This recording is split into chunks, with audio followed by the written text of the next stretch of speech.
Halo Tribuners, selamat sore dan apa kabar Anda? Senang sekali saya Putri Utami kembali menyapa Anda di Ambon hari ini, edisi Sabtu 4 Oktober 2025.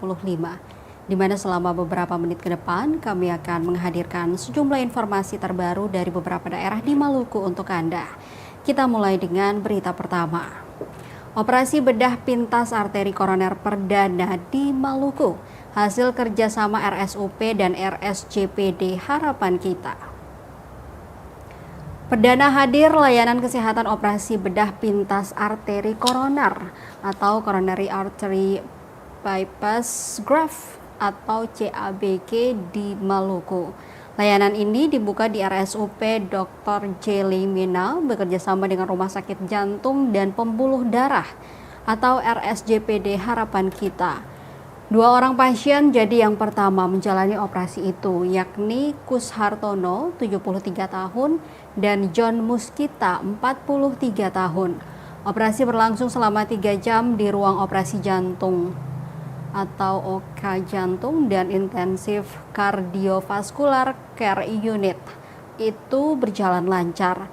Menyikapi hal itu, Direktur Utama RSUP Dr. Jelly Mena DRG Saraswati menyampaikan terima kasih kepada RSJPD Harapan Kita dan Himpunan Bedah Toraks, Kardiak, dan Vaskular atas ilmu dan pelatihan kepada para tenaga kesehatan. Dia pun berharap adanya kerjasama dengan pemerintah serta unit layanan kesehatan lain di Maluku sehingga tidak lagi ada rujukan pasien keluar daerah. Sebagai informasi Tribuners, biaya yang digunakan untuk kegiatan ini berasal dari Siren dan Blue RSJD Harapan Kita dan Blue RSUP Dr. Jelly Mena.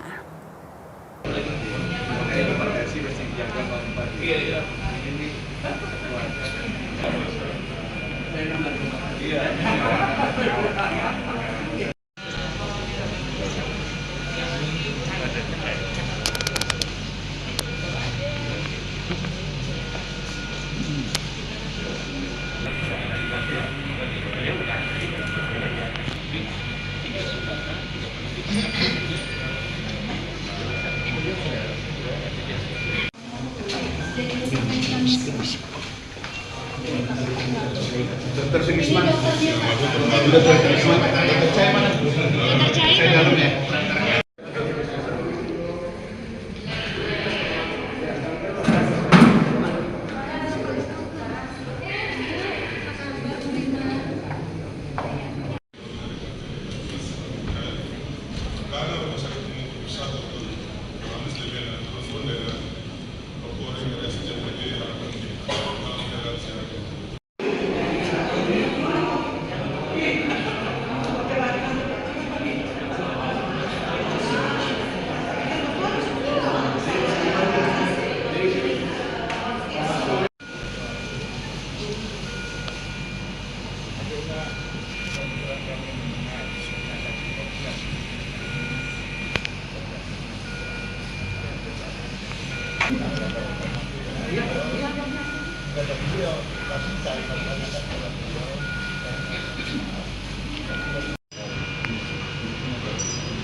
Pakai baju biru aja nih. Iya.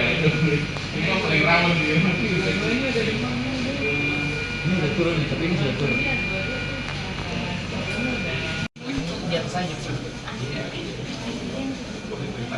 Oh iya, no. Jelasin.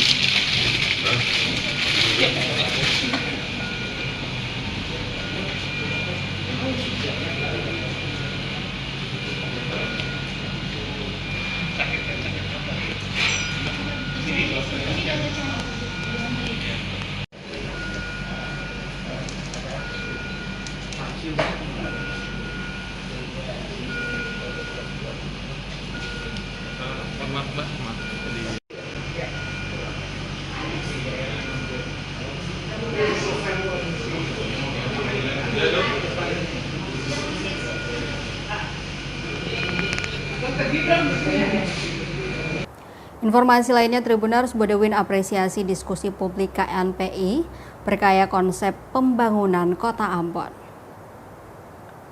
Wali Kota Ambon Bedewin Watimena mengapresiasi inisiatif Dewan Pimpinan Daerah atau DPD Komite Nasional Pemuda Indonesia atau KNPI Provinsi Maluku yang sukses menggelar diskusi publik dengan tema tajam mengenai arah dan tantangan pembangunan Kota Ambon. Acara yang berlangsung meriah di Auditorium Fakultas Ilmu Sosial dan Ilmu Politik atau FISIP Universitas Patimura pada Kamis 2 Oktober 2025 ini menarik perhatian ratusan mahasiswa dan akademisi. Diskusi tersebut sekaligus menjadi rangkaian perayaan Disnatalis FISIP Unpati.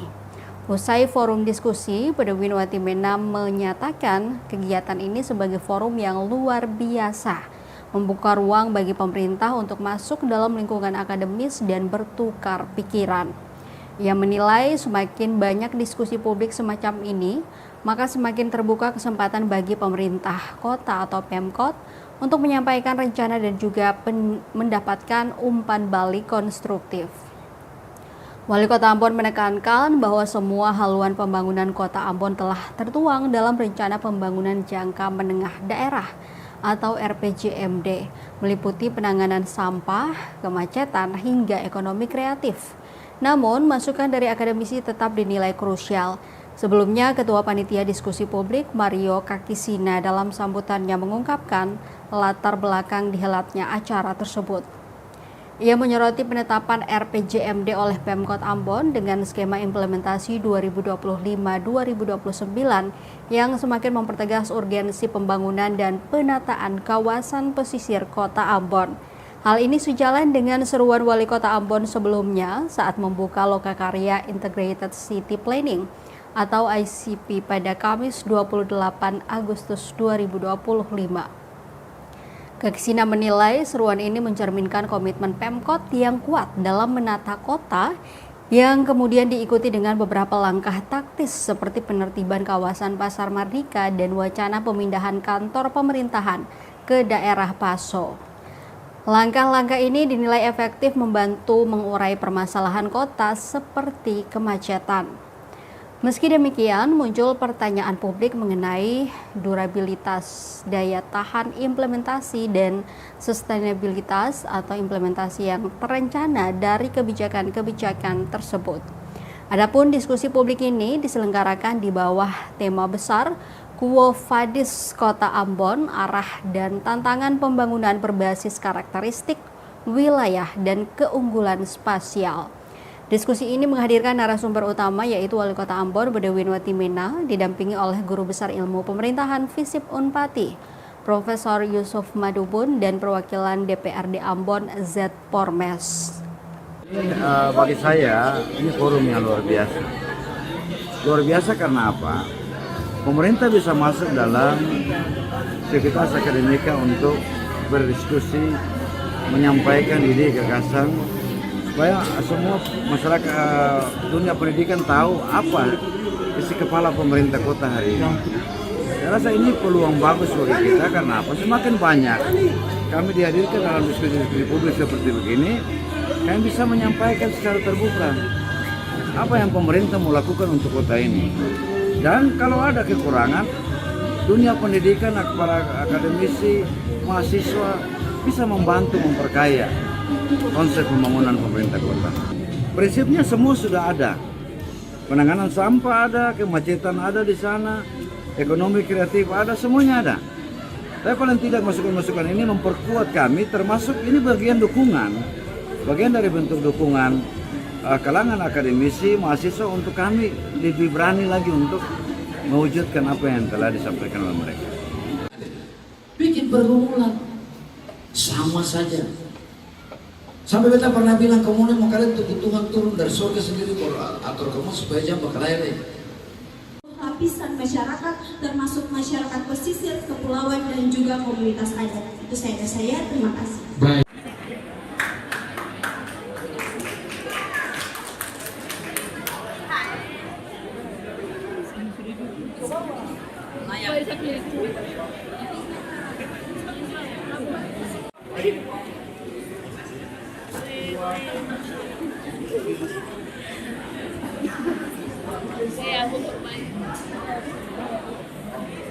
Iya, selanjutnya yang kedua kepada Prof. Ucu Madubur diberikan oleh Wakil Ketua Bidang Perlindungan Perempuan dan LKPP Provinsi Maluku Indonesia. Keadilan keadilan tidak boleh memihak siapapun. Itu sebab itu. Saya maksudnya itu kira-kira bahasa Latin siapa atau ahli siapa ya? BSBC resmi dideklarasikan, Max Bollihagar siap melahirkan juara dunia tinju dari Skip Ambon. Semangat membangkitkan kejayaan tinju Maluku di kancah nasional dan internasional kembali berkobar. Hal ini ditandai dengan deklarasi resmi Bollihagar Skip Boxing Camp atau BSBC pada Minggu 28 September 2025. Sasana yang telah berdiri sejak 30 Maret 2021 di kawasan Skip Bawah Kota Ambon ini menegaskan komitmennya untuk mencetak petinju-petinju terbaik dari daerah tersebut. Sasana yang didirikan oleh Max Bollihagar 58 tahun ini menjadi wadah pembinaan bagi total 37 atlet muda Maluku. Max lahir dan besar di Ambon Skip dan telah berkecimpung di dunia boxing sejak 1983 sebelum kini menjadi pelatih. Max mengaku terinspirasi dari rekan-rekan pelatih tinju di Ambon untuk bersama-sama membantu bakat anak muda. Menurutnya, tujuan utama pendirian PSBC adalah agar anak-anak muda Maluku dapat menyalurkan bakatnya secara positif dan melahirkan petinju-petinju besar yang membawa nama baik daerah dan bangsa di level dunia. Meskipun baru dideklarasikan secara resmi, jejak prestasi BSBC sudah mencolok. Sasana ini telah menunjukkan performa luar biasa dalam berbagai kejuaraan tinju amatir di Ambon. Di antaranya ada kejuaraan Pertina Kota Ambon kedua Januari 2024, di mana BSBC ini berhasil memboyong 5 medali, 2 emas, 1 perak, dan 2 perunggu. Kemudian untuk kejurda tinju amatir Bupati Cup 1 tahun 2025, BSBC membawa pulang 2 perunggu. Lalu kejuaraan Pertina Kota Ambon ketiga September 2025 kemarin, sasana ini kembali menyabet 6 medali, 3 perak, dan 3 perunggu. Max Bollihagar optimis dengan potensi atletnya yang luar biasa. Namun di balik capaian ini, BSBC menghadapi tantangan besar. Ia sangat berharap adanya dukungan nyata dari berbagai pihak, khususnya pemerintah daerah. Ketua Sasana BSBC Agus Titalei menambahkan bahwa meskipun Sasana sudah ada sejak 2021, mereka baru resmi bergabung dengan Pertina pada tahun 2024. Saat ini BSBC telah memulai persiapan atletnya untuk berbagai kejuaraan mendatang, termasuk Popmal tahun 2026. Menariknya, pembinaan atlet di BSBC dimulai sejak usia sangat muda, yaitu 10 tahun. Selain fokus pada pembinaan atlet profesional, BSBC juga terbuka bagi masyarakat umum yang ingin meningkatkan kebugaran.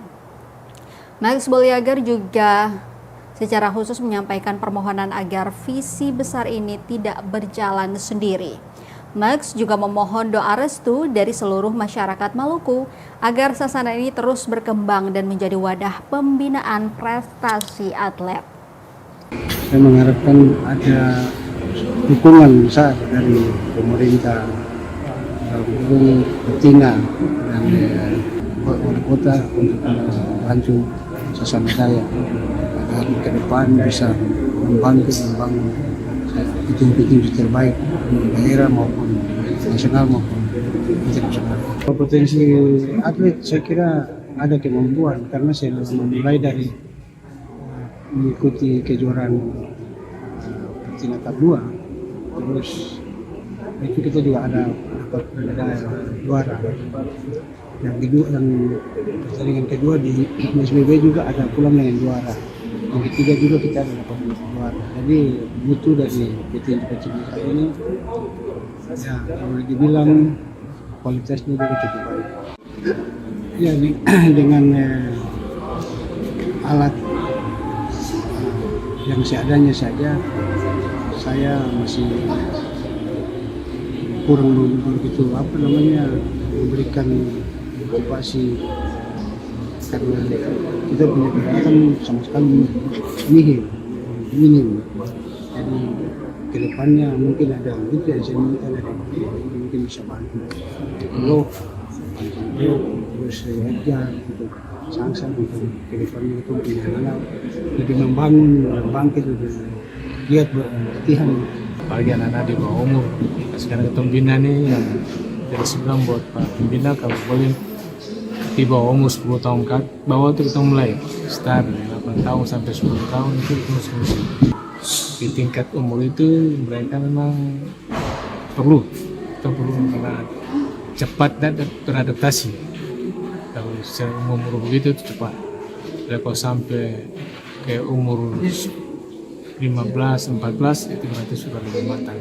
Akan bisa bangkit membawa nama daerah Kota Ambon di area tinju, utama suasana ya ada kejuaraan-kejuaraan nanti itu yang diutamakan.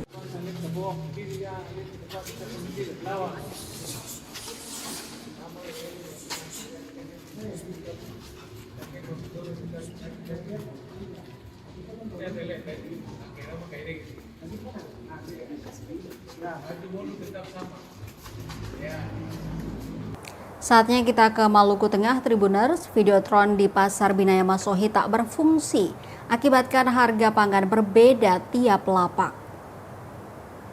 Layar videotron di Pasar Binaya Masohi, Maluku Tengah tak berfungsi semestinya. Pasalnya layar yang harus menampilkan harga pasar itu sudah menjadi pajangan. Pantauan tribunambon.com di lokasi sekira pukul 11.42 waktu Indonesia Timur, Jumat 3 Oktober 2025. Videotron yang berada dalam area pasar itu tampak tak menyala. Dampaknya sejumlah harga pangan dijual berbeda-beda pada tiap lapak. Salah satunya harga bawang dan harga cabai. Harga bawang yang dijual pedagang bervariasi. Ada yang menjual Rp45.000, ada pula yang menjual Rp50.000. Begitu pula dengan cabai rawit, ada yang menjual Rp90.000 per kilo, ada pula yang menjual Rp95.000. Mama Ona, 35 tahun, menuturkan layar tersebut biasanya aktif, namun sudah beberapa waktu ini tidak diaktifkan. Dirinya menyebut petugas yang mendata harga juga mesti disesuaikan dengan harga dagangan di seluruh area pasar, sehingga semua pedagang bisa berpatok pada satu harga yang merata.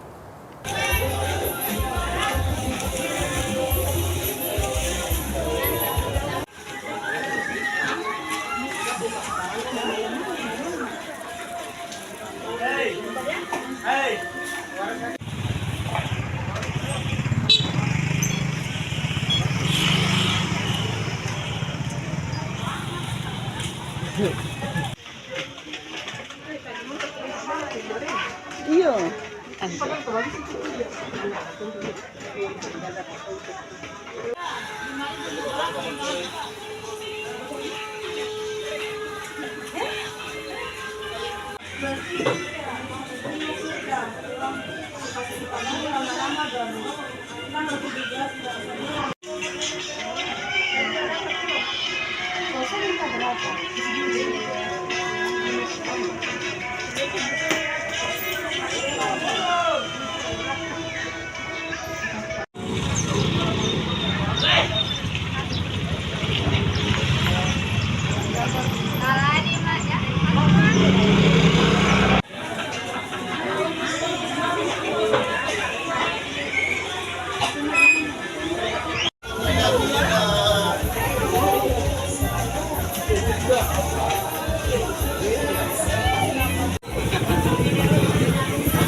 Mahasiswa protes program revitalisasi sekolah SBT, ini penjelasan Kadis. Program revitalisasi Satuan Pendidikan di Kabupaten Serang Bagian Timur atau SBT memicu protes mahasiswa dalam demonstrasi yang digelar oleh Liga Mahasiswa Nasional untuk Demokrasi atau LMND dan Ikatan Mahasiswa Muhammadiyah atau IMM di kantor Dinas Pendidikan, Kebudayaan, Pemuda dan Olahraga atau Disdikpora Kamis 2 Oktober 2025 lalu. Isu dugaan keterlibatan kontraktor dan pihak ketiga menjadi sorotan utama. Menanggapi tudingan tersebut, Kepala Dinas Pendidikan SBT Afifuddin Rumakwai tampil memberikan klarifikasi yang tegas dan lugas, menjamin program ini murni dikerjakan secara swakelola. Afifuddin membantah keras tudingan adanya pemain proyek di balik revitalisasi sekolah. Ia bahkan menggunakan pengalamannya di birokrasi sebagai tameng dan jaminan transparansi. Ia menjelaskan bahwa rekam jejaknya selama 9 tahun sebagai Kabak ULP atau Unit Layanan Pengadaan membuatnya sangat paham seluk-beluk pengadaan barang dan jasa. Rumakwai menerangkan program revitalisasi ini adalah skema swakelola yang disepakati melalui penandatanganan MOU dengan Kementerian Pusat. Pihaknya ditugaskan hanya sebatas melakukan sosialisasi kepada seluruh kepala sekolah pada satuan pendidikan yang menerima program. Lebih lanjut dijelaskan, pelaksanaannya sepenuhnya diserahkan kepada sekolah melalui pembentukan Panitia Pembangunan Satuan Pendidikan atau PPSP. Uniknya, komposisi panitia ini dirancang untuk meminimalkan intervensi kepentingan bisnis. Selain kepala sekolah dan satu ASN sebagai bendahara, seluruh anggota PPSP adalah unsur masyarakat yang dipercaya mampu menyelesaikan pekerjaan pembangunan. Pihaknya menegaskan bahwa program revitalisasi dipegang oleh komunitas sekolah dan masyarakat setempat, bukan pengusaha dari luar. Oleh karena itu Bapak Ibu, adik-adikku,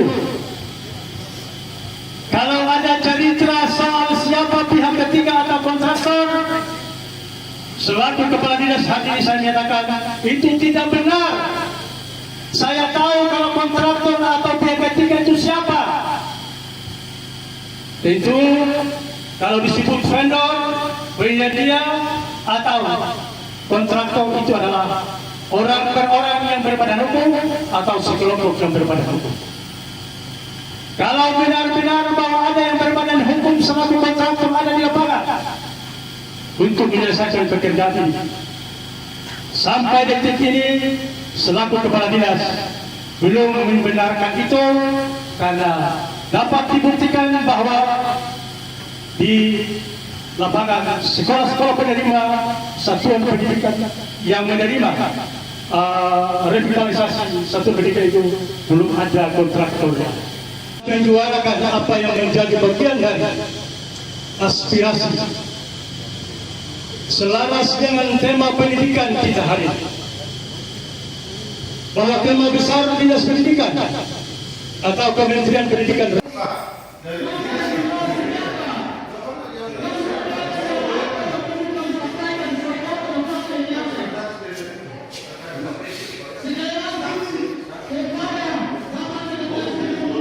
Kita ke berita terakhir, Tribunars. Bupati Buru resmikan Jalan Pontong, akses baru pemacu ekonomi dan persatuan.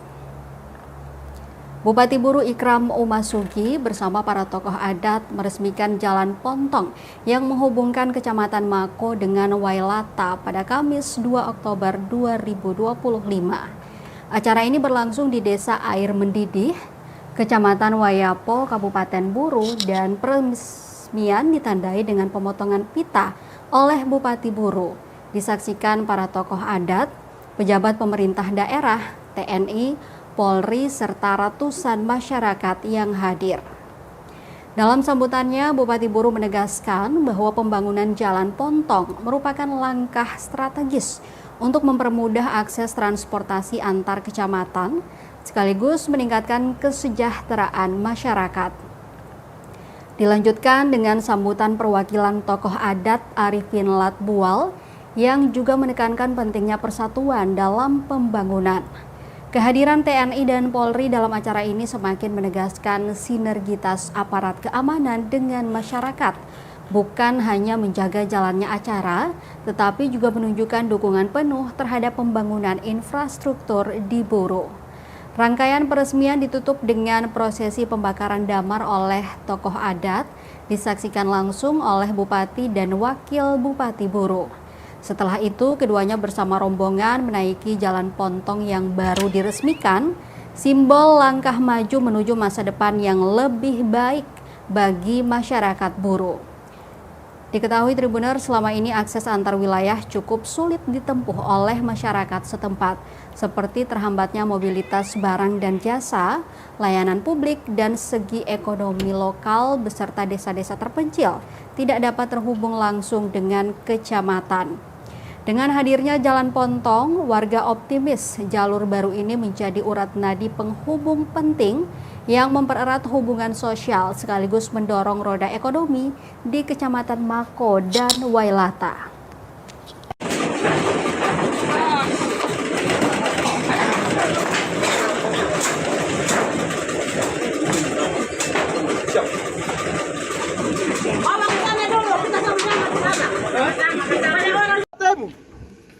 Sama-sama tu sapa tahu baman. Ake baman lasane walua lasane. Watemu lasane wahidi lasane. Petu kamere tele lalin dihangina bakengana pa kam sigi kisiga. Hai itu Pontong itu hadiran nama bupati Buru dah hadir tu Pontong ngapa resmi lalin dihangina. Kalau memang ayah selalu sakam ditarese pidre pasakam ditarese te. Sapa hana. Pontong data ada puntu mau data ada puntu sombar lah suar itu suar para segala rakyat ti. Amane sarhotu rejeki. Tunata kam kere la sapa hana kami tu baman tu wate muntu walua. Wahidi kam kere la sapa hana kami iha kaiwai segala kaiwai semu. Kamanya kale kaiwai segala kaiwai semu. Tu sapa hana kaiwai.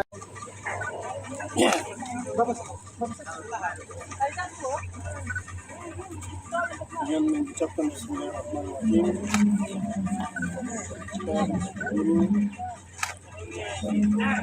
Resmikan Pontong baru yang akan beroperasi Sungai Wayapo. Mudah-mudahan dengan Pontong baru yang baru resmikan ini akan memberikan manfaat kepada seluruh masyarakat yang menggunakan, pemilik maupun yang lain sebagainya, sekaligus memperlancar akses antara dua kecamatan. Tribuners, informasi tadi sekaligus mengakhiri perjumpaan kita di Ambon hari ini. Saya Putri Utami mewakili seluruh kru yang bertugas mengucapkan terima kasih atas kebersamaan Anda. Selamat sore, sampai jumpa dan amato. Download Tribun X sekarang, menghadirkan lokal menjadi Indonesia.